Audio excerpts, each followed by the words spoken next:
Você já imaginou viver completamente isolado do mundo moderno? Sem internet, sem tecnologia e seguindo tradições que parecem saídas de um outro tempo? Pois é exatamente assim que algumas tribos ao redor do planeta ainda vivem. Algumas são tão misteriosas que ninguém sabe exatamente como sobrevivem. Outras possuem costumes tão peculiares que parecem cenas de um filme de ficção. Hoje, você vai conhecer as tribos mais peculiares e surreais que ainda existem. Povos com crenças, hábitos e rituais que desafiam tudo o que conhecemos. Prepare-se para se surpreender. Em uma pequena ilha no meio do Oceano Índico, vive um povo completamente isolado da civilização moderna. Eles são os sentineleses, considerados uma das últimas tribos intocadas do planeta. Ninguém sabe ao certo como vivem, quais são seus costumes, ou quantos realmente são, porque qualquer tentativa de contato termina de forma violenta. Os sentineleses atacam com flechas e lanças qualquer um que se aproxime de sua ilha. Em 2018, um missionário americano chamado John Allen Chau tentou entrar na ilha para evangelizar os nativos e foi morto instantaneamente. O governo da Índia declarou a ilha como uma zona proibida, pois até mesmo uma simples gripe poderia ser fatal para esse povo, que nunca teve contato com o resto do mundo. Mas a grande pergunta é: como eles sobrevivem? Que segredos se escondem nessa ilha misteriosa? Infelizmente, esse é um dos maiores enigmas da humanidade. E talvez nunca tenhamos a resposta.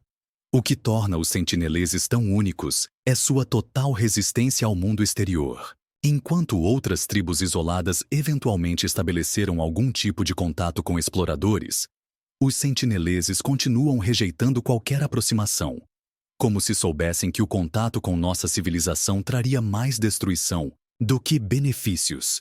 Arqueólogos e antropólogos acreditam que esse povo pode estar vivendo da mesma maneira há milhares de anos, sem nunca ter experimentado grandes avanços tecnológicos, sequer o uso de metais em suas ferramentas. Suas lanças e flechas são feitas de madeira endurecida pelo fogo, e algumas pontas podem ser aproveitadas de restos de naufrágios que chegam à costa. E por falar em naufrágios, há relatos de marinheiros que, ao se perderem e encalharem nas águas ao redor da Ilha Sentinela, foram recebidos com uma verdadeira chuva de flechas. Em 2006, 2 pescadores que se aproximaram demais da ilha foram mortos, e seus corpos jamais puderam ser resgatados. O mais impressionante é que mesmo com a presença de helicópteros e drones modernos sobrevoando a ilha, os sentineleses nunca demonstraram interesse em investigar ou se comunicar. Pelo contrário, sempre respondem com agressividade, deixando claro que não querem contato algum. Mas, como esse povo consegue sobreviver em uma ilha tão pequena? Especialistas acreditam que eles vivem da pesca, da caça de pequenos animais e da coleta de frutos e raízes. Alguns sugerem que também possam ter desenvolvido técnicas rudimentares de agricultura. Mas sem contato direto, tudo não passa de especulação. Outra questão intrigante é sua população. Estima-se que existam entre 50 e 200 indivíduos, mas esse número pode variar. Como se reproduzem e organizam sua sociedade? Possuem líderes ou guerreiros? Há rituais religiosos? Essas são perguntas que talvez nunca tenham respostas. A única certeza que temos é que, por enquanto, os sentineleses continuam sendo um dos maiores mistérios da humanidade, resistindo ao avanço do mundo moderno e preservando uma forma de vida que pode ter permanecido inalterada por mais de 60 mil anos. Agora imagine um povo que vive no alto das árvores. Essa é a realidade dos Korowai, uma tribo da Papua Nova Guiné que constrói suas casas a mais de 30 metros de altura, como verdadeiras fortalezas suspensas. Mas, por que eles vivem assim? Para se proteger. Durante séculos, os Korowai foram ameaçados por tribos inimigas e predadores perigosos. Para evitar ataques, eles desenvolveram essa forma única de habitação, onde só conseguem subir por escadas feitas de cipós. Mas, o que mais chama a atenção nessa tribo são suas crenças. Alguns relatos indicam que os Korowai acreditavam em espíritos malignos chamados Kakua, que possuíam o corpo das pessoas Para eliminar o espírito, realizavam rituais assustadores, que incluíam o consumo do corpo da vítima.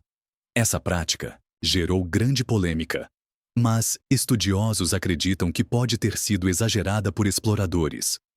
O fato é que, mesmo nos dias de hoje, os Korowai ainda vivem de forma primitiva, caçando com lanças e sobrevivendo da floresta, como se estivessem presos no tempo.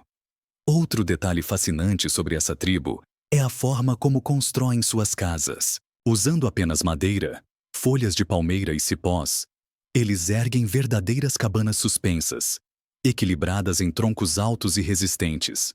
Essas estruturas podem abrigar famílias inteiras e até resistir a ventos fortes. Mas a manutenção é constante. Qualquer falha pode significar um tombo mortal. Subir e descer dessas casas é um desafio à parte. Eles utilizam troncos escavados como escadas improvisadas e precisam ter um equilíbrio impecável. Para uma criança Korowai, aprender a escalar é tão essencial quanto aprender a andar. Além disso, sua relação com a floresta é impressionante. Cada planta, raiz ou fruto tem uma utilidade específica, seja para alimentação, medicina ou construção. Eles conhecem cada canto da selva como se fosse uma extensão de seu próprio corpo. A caça também faz parte do dia a dia dos Korowai. Eles utilizam arcos e flechas para capturar pássaros, porcos selvagens e até lagartos gigantes. Diferente de outras tribos, eles não desperdiçam nada. Cada parte do animal tem uma função, seja para alimentação, vestimenta ou ferramentas. Mas será que essa tribo permanecerá isolada para sempre? Alguns membros já tiveram contato com exploradores e até com missões antropológicas. No entanto, muitos Korowai ainda rejeitam a civilização moderna, preferindo manter seu modo de vida ancestral. Ainda assim, com o avanço da tecnologia e a crescente exploração da Papua Nova Guiné, o futuro desse povo é incerto. Será que um dia os Korowai abandonarão suas casas nas árvores e se integrarão ao mundo moderno? Ou continuarão desafiando a lógica e vivendo suspensos entre os galhos da floresta? E se eu te dissesse que existe um grupo de monges que vive em meio a cemitérios e acredita que nada deve ser rejeitado, nem mesmo a morte? Os Agori são um grupo místico da Índia que desafia todas as normas da sociedade. Para eles, o contato com cadáveres é algo sagrado, e muitas vezes cobrem seus corpos com cinzas de cremações e meditam ao lado de restos mortais. Mas o que realmente choca são os relatos de que alguns deles consomem restos humanos em rituais espirituais. Para os Agori, esse é um ato de transcendência, uma forma de se libertar do medo da morte e alcançar a iluminação. Apesar das práticas extremas, algumas pessoas acreditam que eles possuem poderes de cura e sabedoria espiritual. Para muitos, são apenas excêntricos. Para outros, representam uma das seitas mais misteriosas e macabras do mundo. Mas, o que leva alguém a seguir esse caminho? Os Agori acreditam que tudo no universo é parte de uma única entidade divina. E por isso, não existem impurezas. Enquanto a maioria dos hindus vê os cadáveres como algo impuro, os Agori os consideram sagrados. Eles desafiam o sistema de castas da Índia e rejeitam qualquer forma de discriminação, tratando a vida e a morte como uma única coisa. Além disso, a prática de viver nos locais de cremação é vista como um treinamento espiritual. Para eles, encarar a morte de frente é a melhor forma de superar o apego ao mundo material. Alguns relatos dizem que os Agori praticam meditações profundas, alcançando estados alterados de consciência que, segundo eles, os aproximam do divino. Mas suas crenças não param por aí. Eles também consomem substâncias alucinógenas durante seus rituais, acreditando que isso os ajuda a entrar em contato com forças superiores. Alguns chegam a passar anos vivendo em isolamento total, vagando pelos cemitérios e florestas da Índia, dedicados exclusivamente à busca da iluminação. Outro aspecto curioso dessa seita é que, apesar da aparência assustadora, Muitos agores são procurados por pessoas que acreditam em seus poderes de cura. Há quem diga que eles conseguem curar doenças e até prever o futuro. Alguns até trabalham como curandeiros em pequenas aldeias, misturando rituais antigos com práticas espirituais. Mas a grande questão é: será que esses rituais realmente têm algum poder? Ou são apenas crenças enraizadas no misticismo? A ciência não tem respostas para muitas das práticas dos agori. E talvez esse mistério nunca seja completamente resolvido.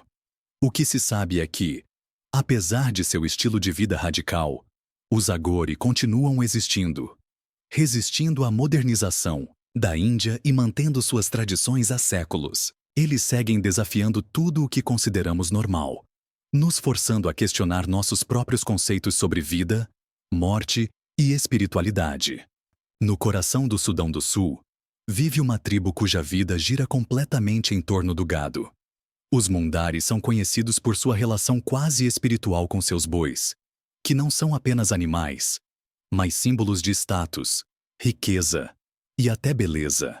Eles dormem ao lado dos animais, usam a urina dos bois para lavar os cabelos, pois acreditam que isso os mantém limpos e desinfetados, e cobrem o corpo com cinzas do esterco queimado para proteger a pele contra insetos. Essas cinzas também funcionam como um filtro solar natural, protegendo-os das intensas temperaturas africanas.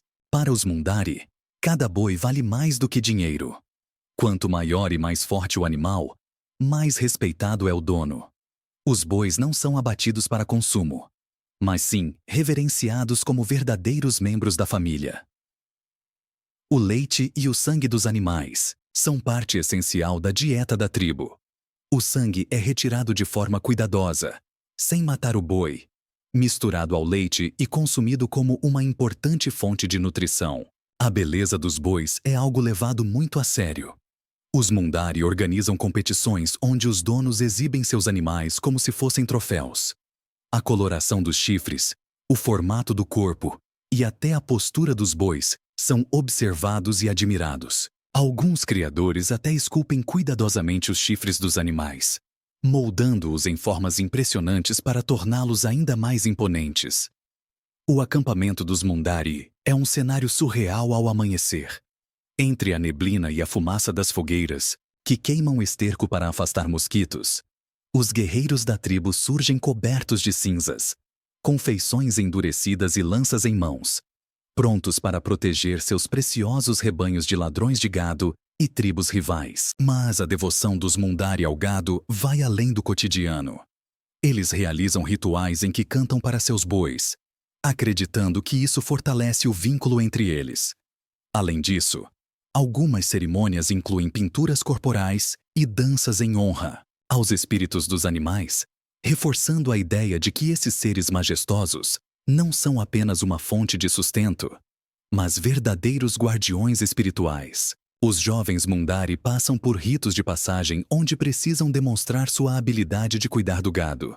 Desde pequenos, aprendem a conduzir os animais, protegê-los e até a lutar contra possíveis ameaças. A capacidade de um homem de sustentar e defender seus bois determina sua posição dentro da tribo e até sua capacidade de formar uma família. Casamentos, por exemplo, são diretamente influenciados pelo número de bois que um homem possui. O dote para se casar pode chegar a dezenas de cabeças de gado, tornando o casamento uma questão de prestígio e poder. Quanto mais bois um homem tem, mais oportunidades ele tem para consolidar alianças e construir uma família próspera. Apesar do avanço da modernidade, os Mundari resistem às mudanças e continuam seguindo sua tradição ancestral. No entanto, as guerras civis e a exploração de terras ameaçam seu modo de vida. O gado, que sempre foi seu maior tesouro, também os torna alvos de ataques de grupos armados que tentam roubar seus rebanhos. A grande questão é: até quando essa fascinante cultura sobreviverá? Em um mundo onde tradições milenares estão desaparecendo, os Mundari permanecem como um lembrete de que algumas conexões, como a entre o homem e seu gado, vão muito além da simples sobrevivência. São laços de devoção, respeito e identidade. Essas tribos nos mostram que, Mesmo em um mundo cada vez mais conectado, ainda existem povos que seguem seus próprios caminhos, preservando tradições que desafiam tudo o que conhecemos. Algumas vivem no topo das árvores, outras caçam com águias. Algumas evitam qualquer contato com o mundo exterior, e outras desafiam até os tabus mais extremos da sociedade. Cada uma delas tem uma história única, que nos faz refletir sobre como a diversidade humana pode ser surpreendente. E aí, qual dessas tribos mais te impressionou? Conta aqui nos comentários.